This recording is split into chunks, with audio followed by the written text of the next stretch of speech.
Okay, I've been working like 3 jobs. Probably why I never see ya. Probably why I never have time for the fake friends I won't be ya. Oh God, I've been running now. Up early when the sun is out. Not setting out my own soul, but those real ones, they coming out. Oh look who's reaching out. Old friends wanna feature now. They don't work so they need it free. Ooh, you reaching out from the west side of that old town, but there's no show till I go down to the open mic. Show love to the real ones that know now. Some of y'all don't know now. In a couple months you gon' find out. Been blowing up from the underground and they stepping on and land mine now. And they know it's my time now. Coming up, I'm on a climb now. Everybody claim they been ballin', but it's looking like they took a time out. Okay, I'm working on a Wednesday, then up again the next day. So-and-so is poppin', man, I skip him like he leg day. Kick it like I'm Pele, I never care what they say. Put myself on Spotify, so every day my payday. That's right, I'm coming back like OJ, like a running back in his old days. Still rocking those OJs. My paychecks get a little bigger, but that don't change me or make me richer. Money come and the money go, but my God's here and he's staying with you. Blowing up off the internet. All these haters need to introspect, cause they been hating while the rest love him. And I started going down their intellect, cause I've been a threat since day one. No money or bank funds, since y'all been saying you can do it better, but none of y'all ever made one. That realness don't feel this. I just bought a new whip. Spent a couple thousand just to cruise it. Shawty said she love me, but I swear she'll never prove it. I never tell her, but I put it in the music. Well, that's okay. All I wanna do is make the best of my whole day. Thank the Lord up above. Get the cream on the side. Make you laugh to no end. That's the stuff that I love. Love, la da da da. We can be friends if you wanna. We could just talk if you wanna. We could hold hands if you wanna. Hey, tell me what you wanna do. We could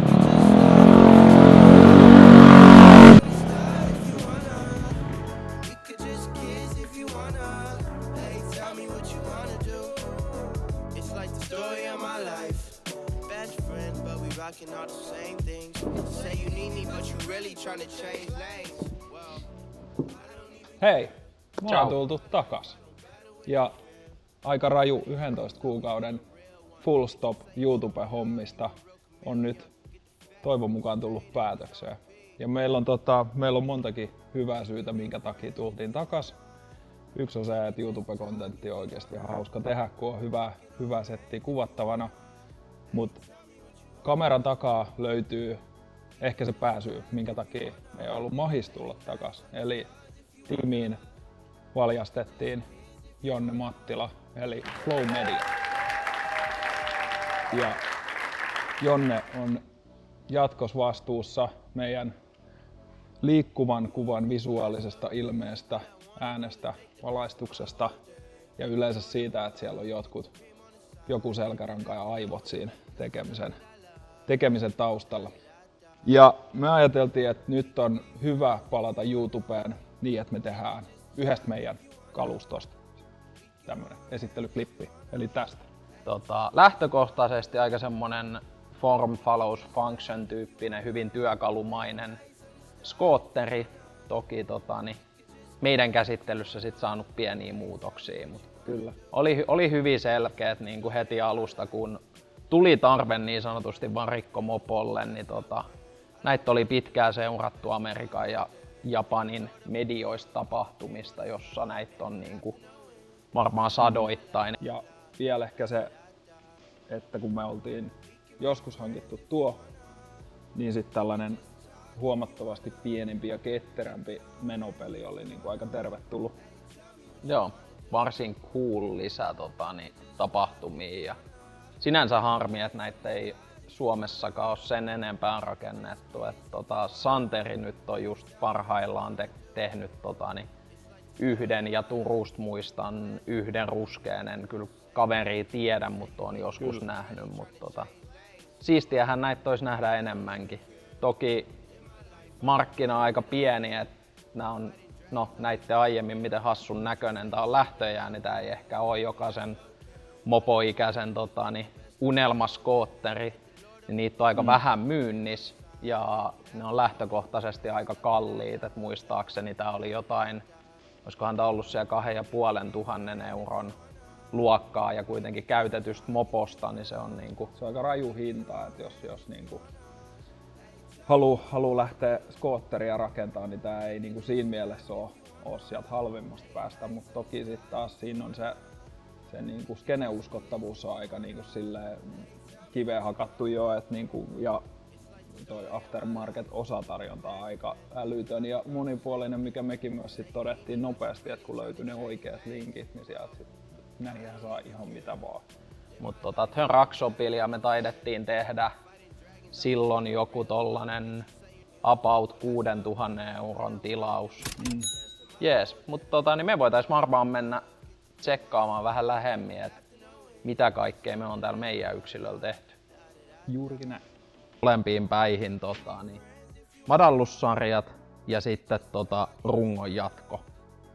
Ja koitettiin speksata, näitäkin on erilaisia, niin tolpat oli mallia, extra low tai jotain vastaavaa. Joo, näittehän piti olla silleen niinku supermatala malli. Ja kun me saatiin ne käsiin, niin eka juttu todettiin, kun laitettiin se ekan kerran kasaan, että okei, siitä ei tule tarpeeksi matala, niin jouset ulos, takas kasaan ja nyt se on meidän oma ns. Madallettu versio. Eli tehtiin vähän sitten taas omatoimisesti kehitystöitä, että saatiin siitä pykälän matalampi. Otettiin sieltä ne sellaiset kuulakärkikynistä tutut jouset pois, että niin varmaan vaikuttanut yhtään mihinkään, paitsi siihen, että se on matala. Just näin. Ja tosiaan runko on jatkettu 12 tai 14 tuumaa, nyt ei enää pysty muistaa, mutta alun perin kone on ollut kiinni tosta kohtaa ja nyt se on siirretty sitten täällä sarjalla Rookshopin valmistamani tänne. Eli tän verran on kyseistä peliä jatkettu. Ja nämä jatkosetit oli myös silleen, että sit takavanteen leveys speksattiin samalla. Eli kuin leveä vanne, niin sun piti myös speksata osittain se, että minkälainen tää sarja on, koska se myös siirtää sitä sit tarvittavan määrä sivua. Ja meillä tuli 8-tuumainen takavanne, mikä oli levein, totta kai. Joo, 8-tuumainen aika hyvä leveys, kun miettii, että se on skootteri. Kyllä. Onhan se silleen ihan, että monellahan, tai itellä varmaan oli silloin omassa projektiautossa vaan 8 leveä takavanne, niin sit nyt on skootterissa. Ja tietty venykumi piti saada. Ja näihin on niinku kaikki älyttömiä vanteita saatavilla. Löytyy moniosaisia, mitkä on niinku Rookshopin valikoimissa ja ne on ihan tajuttoman kalliit. Me tykättiin heti, että nämä on niinku lookiin, mitä me haettiin, niin parhaiten sopivat ja ne oli myös kaikkein halvimmat. Takavannet taisi olla tyyliin $120. Jep. Ja sitten nämä moniosaset, niin puhuttiin jotain, että ne oli kappaleelta 1200. Elikkä kyllä. Tää oli silleen aika järkevä, että tossahan semmoista niinku SSR MK1 lookia. Kyllä. Ja sitten taas kun se on japanilaismopo alun perin, niin toki haluttiin vähän sitä henkeä. Mites tuo putki? Se piti mätsätä jotenkin takavanteen. Joo. Putkessa oli myös se, että Yoshimuraa, mitä tähän sain, niin niitä muistaakseni oli 2 tai 3 eri mallia. Ja tää on nyt se niinku NS Wide Rear Wheel niin versio, jolloin se tulee tuolta riittävästi ulos. Ja se oli selkeä toki alkuun, että tää tulee jäämään mustaksi. Jonka lisäksi me haluttiin, meillä oli silloin jo pussissa kuitenkin kromiset niinku kapselit, niin nämä vanteet sopi siltäkin osin vielä tähän hyvin. Ja sitten me haluttiin lähteä hakemaan hiukan hiilikuituteemaa, niin sitä nyt oli sitten Yoshimuran putkes. Sitten tää oli itse asiassa muistaakseni joku paikallinen JTK Composites, mikä oli valmistanut pienen erän tämmöstä niin sanottua takaspoileria hiilikuidusta. Ja sitten meillä tuli niin, että tankin päällinen, niin se oli myös hiilikuitua. Ja varmaan aika pitkälti sit muuten mitä tehtiin, niin no sit kun tätä madaltaa tarpeeksi ja profiilista tulee tämmönen hyvin niinku matalalinjainen pitkä, niin ajovalot olikin yllättäen tosi korkea oloset. Tehtiin tohon noin telineeseen pikku modi, laskettiin valoja alemmas. Vähän tää on tällainen, että se pikkasen pompottaa. Ehkä sinne voisi jonkun pienen jatkopalan tehdä vielä, mutta saatiin pidetty orkkislamput, koska me ollaan vähän tykästytty tuohon pyöreän valoluhkiin. Ja saatiin ne pidetty siinä. Ja nyt kun mitä tätä tässä katsoo, että mitä muuta on tehty, niin jarru upgrade tuli eteen.